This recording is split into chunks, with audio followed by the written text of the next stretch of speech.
I am excited and thrilled to bring us all together to support one another and network with each other.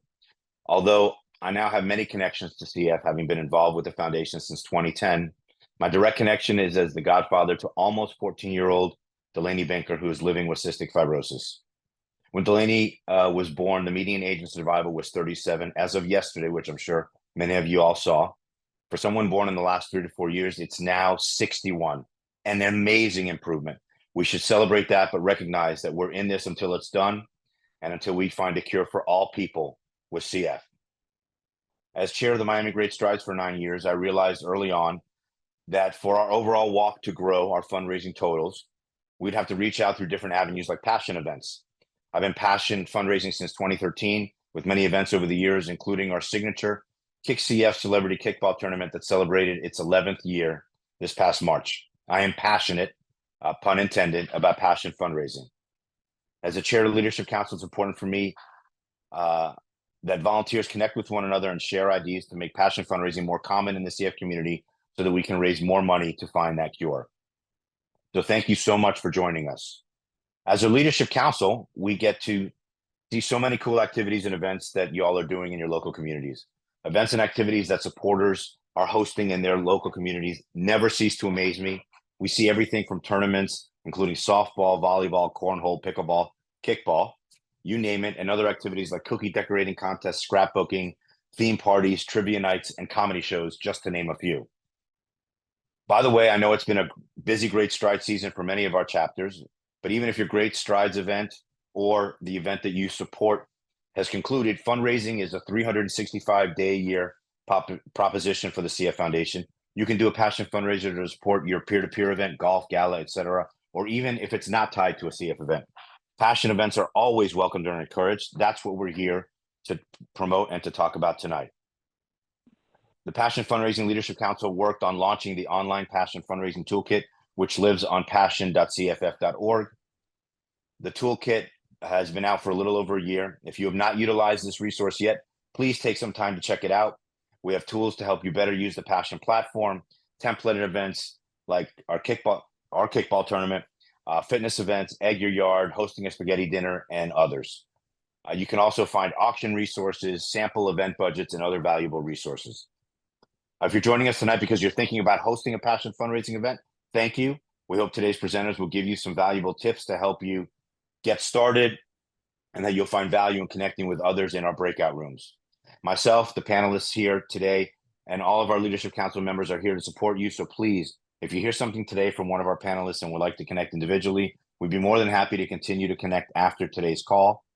In addition, after the official program concludes, some of our volunteers have offered to stay on the line just to continue chatting and answering questions. As we hear from our panelists tonight, if you have questions, please use the Q&A feature in Zoom. If we have time to address any questions at the end of the presentations, we will. Otherwise, we'll follow up with you all individually in the coming days. Let's jump right into hearing from our panelists, two exceptional members from our community who plan passion fundraising events. I'm pleased to introduce Lisa Robinson from the Georgia chapter and Peter Tufts from the Massachusetts, Rhode Island chapter. Lisa is a mom of two girls, Emma and Addie, and her youngest, Addie, lives with cystic fibrosis. She and her family live in Marietta. Lisa has been involved with fundraising for the past 5 years, ever since Addie was diagnosed. She's excited to be joining us this evening, not only to share, but also to learn from all of you. Peter Tufts grew up just outside Boston and now lives in Quincy with his wife, Lisa. Big news, Peter and Lisa are expecting a baby boy in July. Congratulations, just a few weeks from now. Peter's been involved in cystic fibrosis fundraising his entire life, starting with the Boston Great Strides, organized by his mother, Virginia, in the early 90s, for his brother, Charlie, who had CF, and later for his cousin, Carolyn, born with CF in the early 2000s. In 2013, Charlie started his own softball tournament fundraiser in South Boston. Peter now continues this tradition in honor of his late brother. Welcome, Lisa and Peter. We're excited to have you here to share your expertise, the strategies to help you grow your event, and all the details that go into planning your successful events. Can you introduce yourselves and tell us a little bit more about your event? Lisa, you want to go first? Sure. Hi. My fundraising event that I wanted to talk to you about tonight is our lemonade stands that we host in the Atlanta area. And it broadened a little bit more this year, but my daughter, as Jerry said, is 5 years old. And last year, when we were trying to figure out what kind of fundraising event we wanted to move on to, um, she and her sister always want to host a lemonade stand in the summer. So I said, well, why don't we just do a lemonade stand to raise funds for the CF Foundation? And it kind of grew from there, which we'll talk a little bit more about how we expanded. But every last year and now this year, we posted lemonade stands on behalf of Addie, and it's been a great experience for us. How about you, Peter? Tell us about softball. Sure. Yeah. Thanks for having me. I'm excited to talk about it here today. We started the tournament back in 2013. My brother kicked it off. It was originally my mother used to take us to the Great Strides walkathon events, and she would host another event afterwards to try and bring everyone, all our family and friends together afterwards. So we were kind of trying to recreate that design and make our own version of it. And we wanted to connect it with what we do personally. So we came up with the softball tournament, which, my brother and I both played a lot of baseball, and we had a lot of athletes and friends that we knew of. So we tied it into our community and what we like to do personally. And we were able to get it going with 7 teams in 2013. And we got the permits for the field in South Boston. My brother was living there at the time, so we put it together. We had raised about 7,000 that year, and had just a whole bunch of family and friends come down to the field and support us in raising money for cystic fibrosis. A lot of us together. It was a way of bringing back what we used to do back in the day when my mother started it. We would all get together, and everyone would kind of pitch in and do their part and come together and put a team together, and get their family and their networks of communities and peoples, and we'd be involved in the softball leagues around South Boston, Quincy, South Shore area, Boston. And we would get a lot of people involved and create a buzz throughout the year, do a lot of posting. And that way we would set up teams on the Passion Fundraiser and get more people involved that way. And, just keep spreading the word, and, remind people that, it makes a difference from when we started in 2013 till now. It's been a long, long way coming. Fantastic. So Lisa, you talked about the lemonade stand. Tell me, how did you, come up with it? Obviously, your inspiration was Addie, but how did you come up with the concept? What is it? I know you mentioned in your opening that you were going to reference that a little bit later. So I guess later is now. So we kind of pitched it last year as our family's hosting a lemonade stand. This is when we're hosting it. I use my social media to advertise any event or fundraising or just during the awareness month about CF. And I kind of just said, we're hosting this, and if you're interested in hosting your own lemonade stand, please let me know, and I can get you materials and get you prepped and make it as easy as possible. So last year, our family hosted our own, and then 3 other lemonade stands were hosted by family and friends in the Atlanta area. And this year we've grown to, so far we've had 7, and we have 2 more going on this summer. But what we've kind of done is I kind of have a lemonade stand kit that I pass on to friends when they're wanting to host one. I have a drink dispenser, and I have banners, and I've got payment signs, and I've got lemonade powder that I give them in cups, and I try to pitch it as easy as possible for anybody to host a stand in their community, or and so that's kind of what we did last year and what we've done this year. And I really kind of tried to amp up the marketing this year a little bit earlier than I did last year, because I kind of just fell into doing the lemonade stand last year, and I really wanted to be intentional this year about our process and what I was doing, and really make it inviting for friends with kids that are similar age as mine, to be able to do something for other people. And it's been really fun to see who was interested in doing it. Some people that I didn't expect to reached out. And that was really awesome and very cool. And I try to bring at least me and Addie to everyone's stand who's hosting one if I can. Sometimes people are hosting at times that don't really work for our schedule, but this year we have been able to make all of them except for the one that a friend of mine did in Memphis, Tennessee. And so I really tried to make it something easy, and not just be me always doing everything. And it's really kind of blossomed into something really beautiful in the last year. And so we've got neighborhoods that will kind of gather a few families in a neighborhood to do it.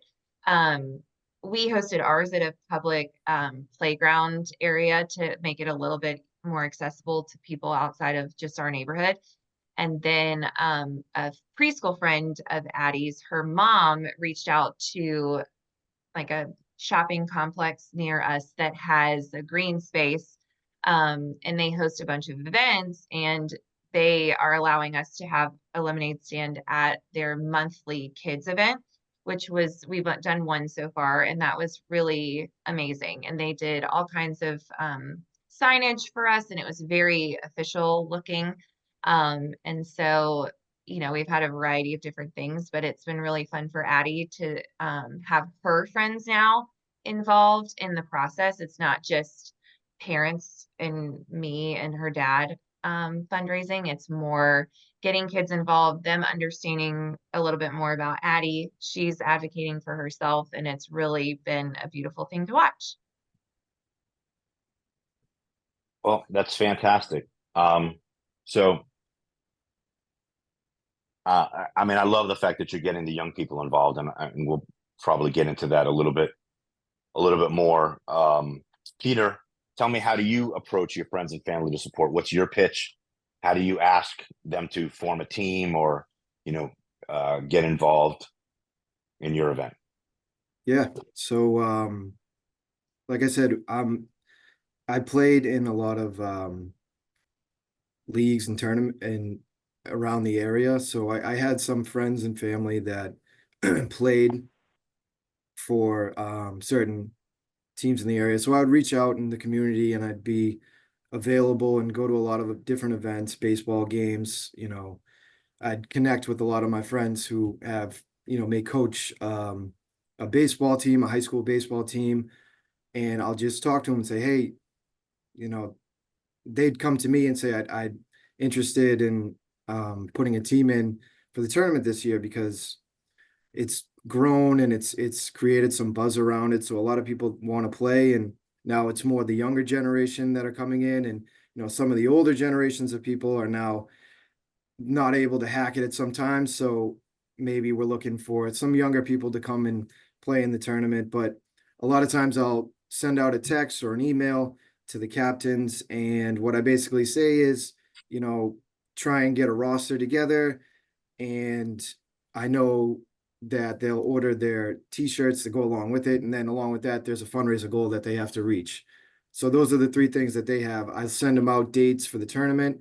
I'll post save the dates, let them know ahead of time, and I'll also mention a launch party too that we have where we draft divisions for the teams, and that's kind of a fun thing to launch the fundraising efforts, to get all the captains together and some of the team players there at a restaurant that will maybe a friend or a family that we know. Just use your network of people as much as you possibly can and spin everyone in and get everyone involved and just be super vocal about it. Whenever I'm out and about, I'm always talking about it with my friends and family, and I get a lot of positive feedback from it too. So a lot of people want to get involved. A lot of people want to be volunteers, and it can be a lot of information coming to you all at once. So you have to try and figure out a way to best use your network of people. Not everyone's a softball player, not everyone's an athlete. So you think of, all right, we'll have a cornhole tournament going on simultaneously, or we'll have food, and we'll have balloon twistings for people with kids, and parents that bring their kids and want them to have fun at the park, at the field during the softball tournament. So you mentioned all these things leading up to the tournament to get everyone excited for it. And you mentioned like there's a playground and there'll be food, ice cream, whatever. Get the kids excited, get the parents excited, get the players excited, and get the captains excited for it.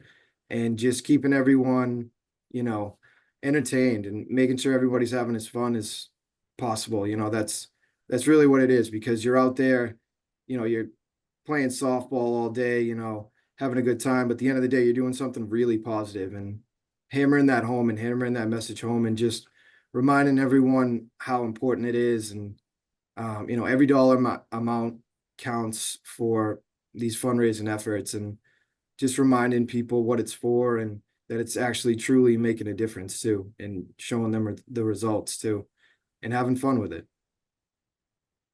Well, that's awesome. Now, Lisa, I know you've done it 2 years. You started with 3 stands your first year? 4 last year, yeah. 4. Okay. And how did it go? What was the growth? How did you develop that? So we've had 7 so far, and we have another one next week and another one next month. So I guess we've doubled in size. So last year we made just about $1,000 in our 4 lemonade stands. So not a ton, but when you think about you're selling 50-cent lemonade, that's pretty good. And this year so far we've made right about 4,000 so far with the lemonade stands. And so it's been fun. And the kids get really excited when someone just donates $10 for their cup of lemonade. We kind of market it as, please just make a donation, and instead of charging a price, I guess. And people have been very generous, and like random, this year ours was at a park, and this old couple was just walking the track at the park, and they walked by and they were like, "What are you doing?" And they handed us $40. So it's, yeah, little effort, not little effort, little prep for a lot of fun for kids, and the outcome has been wonderful. And just like, and if you think about, we're just doing like a 2-hour lemonade stand, and most this year averaged between $400 and $500 in just 2 hours. I mean, that's amazing. And, I know Chick-fil-A is famous for their lemonade as well as other things, but, and they're out of Atlanta, but I guess your lemonade must be better. You're making a better profit margin than they are. You can't beat that country time lemonade powder, can you? Well, you know what? And I love that you're growing the next generation of philanthropists at the age of 5 and 6, teaching them, getting their parents involved. I mean, that's the way so many of these things have happened just naturally, and develop that, and that's great. And it'll pay it forward, and those kids will be paying it forward, and getting connected to the CF Foundation. So that's fantastic. Peter, do you have any piece of advice for anyone who might want to, start a softball tournament or a tournament type event? Because, I mean, as I mentioned in the opening, I do a kickball tournament. There are cornhole tournaments and pickleball and other stuff that's out there. But based on your experience, and you seem to have gotten pretty successful at it, what advice can you share? Yeah. The first thing I would say is just keep track of everything that you're doing, save your templates and whatever rules, guidelines that you come up with that first year that you're doing it, just save everything and keep it all organized that first year, because then you can build off of that the next year. Whatever you do in your first years leading up to it and the preparation, just try and save your documents and just try and keep everything as organized as possible, so that when you circle back and after everything and the dust settles, the last thing you want to do is look at a document. But then when you circle back to it next year, you'll still have that. So that's something to build off of. I think another thing is have fun with it. Do what interests you the most, and just find what you like to do, and then spin it into something else that you can involve everyone in. but just it's stay passionate about it and, continue to grow and try and come up with creative ways to, you know, recognize your audience of people and donors and fundraisers and try and keep them involved and keep them interested. Make changes. I was saying at some point, I don't know, maybe we shifted into a golf tournament some year, but I don't know, some people don't like golf, so we're gonna hang on to the softball tournament as long as we can because it's people get really excited for it every year. And when we first started it, it was super small and we didn't know what we were doing, but we knew sports, and that's kind of how me and my brother approached it. We were like, all right, we can put together a tournament. We know how to do this. This is fun for us. So, and it still is, and it's fun every single year. So you got to have that fun aspect in it because that's where you're going to get your passion, and that's where you're going to be really good, and you can make it fine tune it and make it perfect for your community and your people who are all donating because you'll know them so well every year and get as much feedback as you can, make sure everyone's having fun and just keep growing it. That's the best advice I Awesome. could give. You did mention recognizing. How do you thank your supporters and your participants? Yeah, so my brother used to do a very heartfelt message after each one each year. So he did it from 2013 to 2017. So he did a bunch of tournaments and then there was a hiatus for a while. And then we picked it back up in 2022 in honor of him. We brought it back. But at the end of each year, you don't want to do you can do it. I shouldn't say don't want to do. You can do it any way you want to do it and how it works for you. But I like to do like a recording video of myself speaking to everyone and just letting them know how I feel. And after you give yourself some time to decompress after the tournament or whatever event you're doing, give yourself some time to um, uh, reflect on it and then remind everyone, where their money's going towards, show them examples, show them research, show them that in a short period of time, in years, it's making a major difference. And these little things become a lot bigger, and a lot of them put together that across the country, it's making a big difference. And just remind everyone that it's going towards a great cause, and just speaking how you actually feel about it. That's it. And just continue to send that message and let everybody know that it's something that you're passionate about, and eventually it's gonna rub off on everyone else around you, and then it's gonna grow organically. Oh, awesome. Thanks.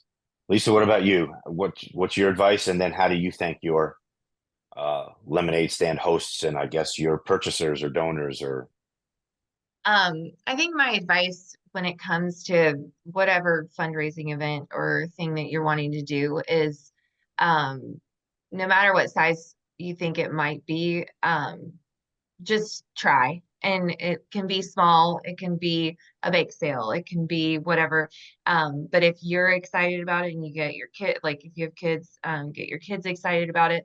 I think the reason we've had so much positive feedback is because it's just been a happy thing and showing that the progress is huge where all the money is going. And so I think the biggest thing is because I do so much of my advertising and marketing and whatnot through social media, I really try to also give updates and thank people and give shout outs through social media when our events are happening and tagging, the friends and posting pictures and taking videos to show the kids that are excited. They're the ones serving the lemonade. It's just the bigger picture here of, it's not only the money, it's also the awareness around the cause, because you're going to get more people bought in if they know exactly where the money's going.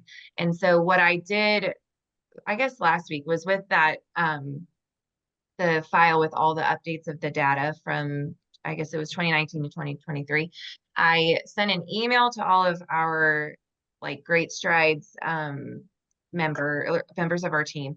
And then I did a post on social media and kind of thanked anyone who had donated to a lemonade stand, who had hosted a lemonade stand. We did t-shirts this year for our team that was a lemonade stand theme as well. And we have like a lemonade stand on the back of our t-shirt so that people could wear it when they were hosting a lemonade stand. And we really kind of rallied around that whole, it's kind of our thing now. And I really wanted people to see that every dollar that they're donating is what that exactly looks like. And I still plan on writing some handwritten letters to everyone that's hosted a lemonade stand with some pictures. I just haven't gotten to that yet. But I think you can, no matter what size you think your event is going to be, just try. And if it fails, do something else again. I've done several things over the years. And so this is really the first thing that's kind of stuck and that our friends and family have been excited about too. All right. Well, fantastic. Thank you guys so much. I know, Peter, you guys do a fundraising total. You have to do a minimum or something for each team. I think you had mentioned something about that earlier. Is that right? Yeah. To participate? We do. Yeah. I let all the team captains know that there's a fundraiser goal to reach, and that's, you know, a certain amount every year. We've been able to build it up enough now that it's a team entry fee. So if you look at it this way, it's $1,000 per team, and you have about 15 people to 20 people on a team. So if you can justify one way of saying like each player maybe raises $100 to $50 each, then you can reach that goal for your team. And that's kind of the way that we've sort of created it. And then there's also different levels for teams. If a team raises $2,000, then their team gets a team banner. If their team raises another level, there's a gold level, silver level. I've created this, you know, and this is kind of where I go back to my templates and my guides, and I post it on social media to encourage people to try and reach different levels. And then if you hit a certain amount, you get like extra t-shirts, or you get a hat, or your team gets hats, or there's some swag that we give away for some of the teams and the players if they reach a certain amount of fundraising efforts. So you can get, another way that we do it is we have a lot of sponsor options for corporate sponsors, where if a restaurant or small business, local businesses, you want to try and get them involved because you want people in the area locally to be, you know, involved in this tournament. So we do, you know, we print banners, and if a restaurant or a business, it doesn't really matter what it is, donates a certain amount, then they'll get a small banner, which is $250, a larger banner, and then the other one is if they donate $1,000, then they get their logo printed on the backs of all the shirts for that year. And we print shirts for everyone. The patrons can buy the people watching can buy the shirts, the people playing can buy the shirts, the players, the captains. A lot of times we have leftover ones, we sell them at the next year's events. And we do a lot of posting on social media. You know, we'll post the logo for the year and get everyone excited for that. And then we'll post the design of the t-shirts, and then people will get excited for that. And then we let them know the dates that they're ordered and the deadlines for the teams for the entries. We do a lot of, you know, when we have teams that are confirmed in, I'm planning on doing another post for that, where I'm going to post all the teams and the captains and photos from last year or new photos from this year to let people know, and, you know, show them off a little bit and get them excited and see who the competition is that they're going up against too. So they can kind of see who it is, who's coming back this year, who's not. Maybe, you know, some players or captains are like, oh, that team was pretty good, I hope they're not playing this year. So they might come back in, or someone might be coming in, a big team that's somebody wants to take down because they won the tournament in the past years. And we have a trophy at the end of the year too. And each team that's won gets a plaque on the trophy. And we have an MVP trophy too. which I've done recently. That's a new thing that I started these past couple of years. It's just a medal, and it's given to the captain of the team that raises the most money. So I just Oh, give that's them a really medal cool. and then like a gift card to go with it, maybe left over from like a raffle prize that a restaurant donated. So just All right. incentives to, get people excited about it. That's cool. Well, thank you, Lisa and Peter, for sharing your insights and thoughts about your events. On behalf of the CF Foundation, we can't thank you enough for all that you do to continue in our fight to cure CF.